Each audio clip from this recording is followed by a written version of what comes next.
सुरुवातीलाच बातमी गोव्यातून आहे। मनोहर पर्रीकर आज गोव्याच्या मुख्यमंत्री पदाची शपथ घेणार आहेत। पर्रीकरांनी दिलेला संरक्षण मंत्री पदाचा राजीनामा राष्ट्रपतींनी स्वीकारलाय। त्यामुळे तुर्तास संरक्षण मंत्री पदाची अतिरिक्त जबाबदारी अर्थमंत्री अरुण जेटलींच्या खांद्यावर सोपवण्यात आली आहे। गोव्यात भाजपच्या सत्ता स्थापनेच्या दाव्याच्या विरोधात काँग्रेसने सुप्रीम कोर्टात धाव घेतली आहे। काँग्रेसच्या याचिकेवर आज सुनावणी विशेष कोर्टात होणार आहे। तर दुसरीकडे भाजपचं सरकार स्थापन करण्यासाठी गोव्याच्या राज्यपाल मृदुला सिन्हा यांनी जास्तच घाई दाखवल्याचा आरोप आपने केला।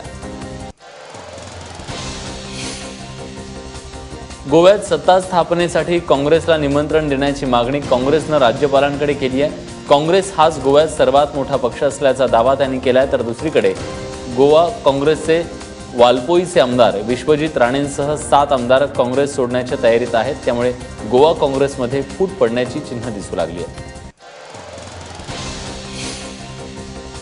गोव्यात काँग्रेस मोठा पक्ष ठरला असला तरी आणखी एका अपक्षाने भाजपला समर्थन दिलंय। आमदार प्रसाद गावकर यांनी भाजपला पाठिंबा दर्शवलाय। त्यामुळे आता गोव्यात भाजपचं एकूण संख्याबळ 22 इतकं झालंय। मणिपूरचे मुख्यमंत्री ओकराम इबोबी सिंग यांनी काल रात्री उशिरा राजीनामा दिलाय। त्यामुळे गोव्याप्रमाणे मणिपूरमध्ये देखील भाजपचा सत्ता स्थापनेचा मार्ग मोकळा झालाय। मणिपूरच्या मुख्यमंत्री पदासाठी भाजपने एन बिरेन यांची निवड केली आहे। जेएनयूत एमफिलचं शिक्षण घेणारा विद्यार्थी कृष्ण गळफास घेऊन आत्महत्या केली आहे। नैराश्यामुळे आत्महत्या केल्याचा प्राथमिक अंदाज पोलिसांनी वर्तवलाय। क्रिश जवळ आत्महत्येपूर्वी सुसाईड नोट न आढळल्यानं त्याच्या आत्महत्येचं नेमकं कारण अजून कळू शकले नाहीये। राज्यातल्या शेतकऱ्यांच्या कर्जमाफीची घोषणा होईपर्यंत अधिवेशन चालू देऊ नका असा आदेश शिवसेनेचे पक्षप्रमुख उद्धव ठाकरेंनी सेना आमदारांना दिलेत। सेनेचे नेते आणि पर्यावरण मंत्री रामदास कदम यांनी ही माहिती दिली आहे।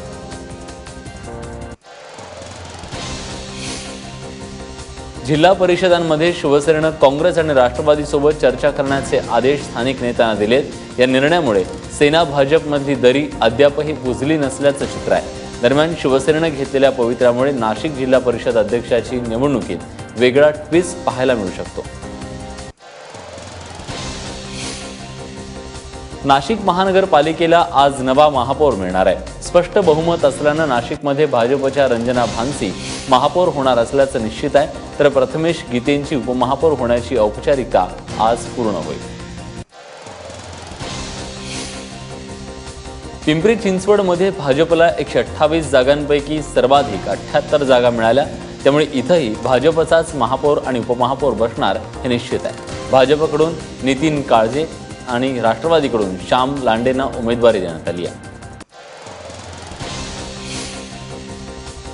महानगरपालिकेच्या स्थायी समिती आणि शिक्षण समितीच्या अध्यक्षपदाची आज निवड होणार आहे। स्थायी समिती आणि शिक्षण समितीच्या अध्यक्षपदासाठी भाजप पाठोपाठ काँग्रेसनेही उमेदवार न दिल्यानं या दोन्ही समित्या आता सेनेच्या खिशात जाणार असल्याचं स्पष्ट झालंय।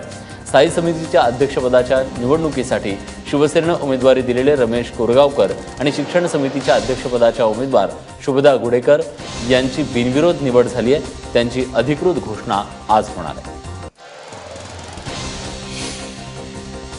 आंदोलनाला घाबरायला मी काय ब्राह्मण आहे का असं आक्षेपार्ह विधान सामाजिक न्याय राज्यमंत्री दिलीप कांबळे यांनी केलं होतं। मात्र कोणालाही दुखावण्याचा उद्देश नव्हता। त्यामुळे मी माझं विधान मागे घेतो असं दिलीप कांबळे यांनी म्हटलं।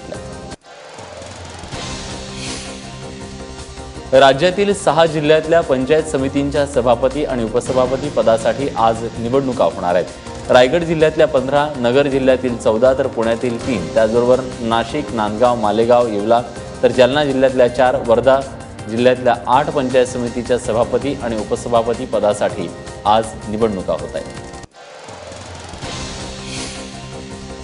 कोल्हापुरातील चंदगड तालुक्यातल्या म्हाळुंगे गावातले लान्स हवालदार रणजित गावडेंनी होर्डिंग लावून जवानांबद्दल अपशब्द वापरणाऱ्यांचा निषेध केलाय।